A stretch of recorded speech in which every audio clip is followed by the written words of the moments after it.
Pembelajaran Bahasa Indonesia bersama saya Hardamin. Dan kali ini kita akan bahas tentang surat lamaran pekerjaan.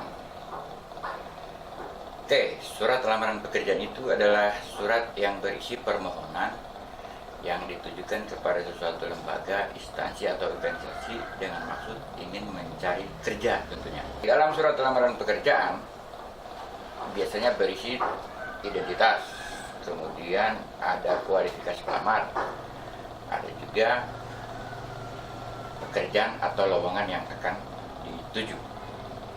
Selanjutnya, terkait dengan hal-hal yang harus diperhatikan dalam penulisan surat lamaran pekerjaan. Pertama kita bahas dulu bentuknya. Bentuk surat lamaran pekerjaan itu adalah setengah resmi karena tanpa kop surat, dan itu dari pribadi. Kemudian yang berikut, bahasa yang digunakan adalah bahasa yang baik dan benar. Penulisannya boleh diketik dan boleh tulis tangan. Kemudian harus menggunakan bahasa atau ejaan yang disempurnakan. Tata penulisannya diatur sesuai dengan kaidah tata penulisan ejaan yang disempurnakan. Kemudian alamat yang dituju juga harus jelas. Bagian-bagiannya juga jelas. Bagian-bagiannya tentu nanti kita akan bicarakan sebentar adalah tentang unsur-unsurnya. Itu harus jelas. Oke, hal-hal yang perlu dilampirkan dalam surat lamaran pekerjaan karena ini berkaitan dengan mencari kerja, maka harus dilengkapi atau didukung dengan lampiran. Yang pertama, lampiran yang harus disiapkan adalah daftar riwayat hidup. Itu harus ada. Kemudian ijazah terakhir, itu juga harus ada. Kemudian sertifikat-sertifikat pendukung. Ya, paling tidak mungkin yang ada kaitannya dengan lowongan pekerjaan yang akan kita tuju. Kemudian ada surat keterangan catatan kepolisian. Ini juga tidak wajib, tapi biasanya beberapa perusahaan membutuhkan atau meminta ini sebagai salah satu syarat. Ada juga foto. Pas foto tergantung kebutuhan, biasanya juga diminta apakah itu berwarna atau hitam putih, tergantung kebutuhan. Oke, kemudian surat lamaran pekerjaan biasanya diajukan berdasarkan iklan lowongan pekerjaan, entah itu di surat kabar, di televisi, dan informasi di radio. Ada juga mungkin dari informasi seseorang, atau mungkin atas inisiatif sendiri. Kita bahas dulu unsur-unsurnya.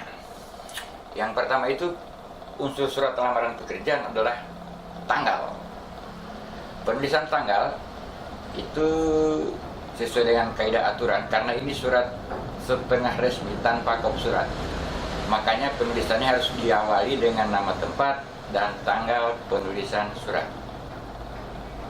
Contohnya, misalnya Raha, tanggal sekian. Oke, penulisannya mengikuti kaidah. Perhatikan tata cara penulisannya ya. Bulan itu ditulis dengan nama bulannya. Maksudnya bukan angka, tapi misalnya Februari, November, dan seterusnya.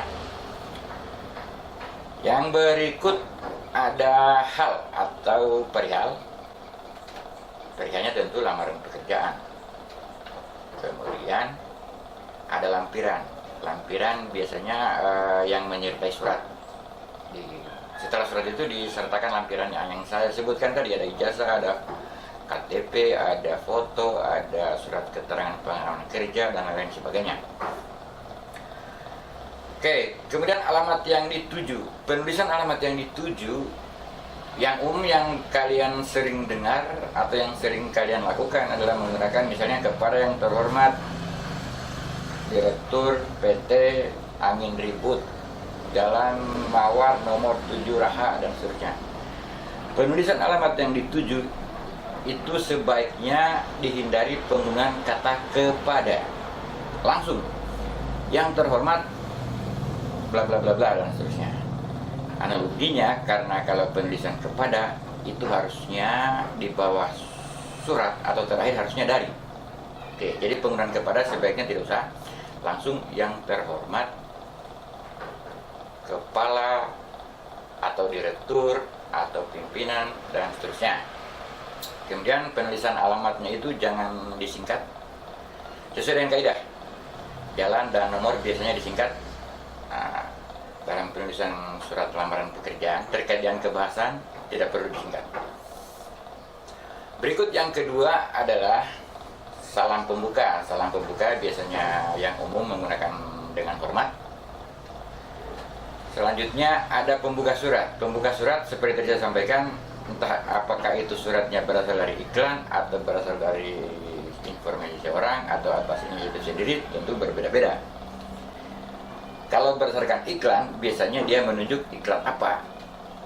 Misalnya, berdasarkan iklan yang diterbitkan di harian Kendari Pos tanggal sekian tentang lowongan pekerjaan ini dan seterusnya. Setelah pembukaan ada memuat isi surat. Isi surat artinya maksud yang dituju atau ingin melamar pekerjaan di bidang apa. Tentunya sesuai dengan iklan yang disampaikan. Di dalamnya juga memuat identitas, nama, kemudian umur atau tempat tanggal lahir, yang umum saja lah, kemudian alamat, ada pendidikan terakhir, apalagi ya tergantung kebutuhan lah. Yang penting-penting saja, hobi, cita-cita dan sebagainya, saya rasa tidak perlu. Unsur surat lamaran pekerjaan yang berikut adalah penutup.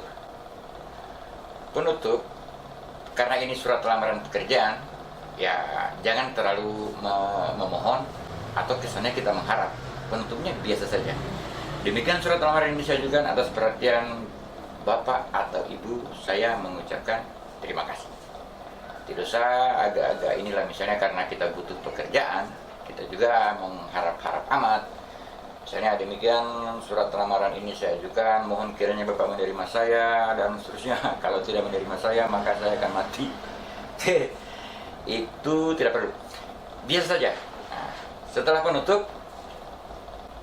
penutup yang saya tekankan adalah biasanya yang baik itu atau aturan yang benar itu adalah mengucapkan. Maksudnya begini, atas perhatian Bapak dan Ibu saya mengucapkan, bukan ucapkan, bukan saya ucapkan. Ini terkait kaidah bahasa Indonesia. Setelah itu disusul dengan salam penutup, hormat kami atau wassalam, kemudian nama, tulis lengkap, dan tanda tangan. Itu saja yang berkaitan dengan surat lamaran pekerjaan. Tentang hal yang berkaitan dengan bagaimana menulis, bagaimana memahami surat, menyunting surat lamaran pekerjaan, nanti kita bahas pada pertemuan berikutnya. Oke, sampai ketemu.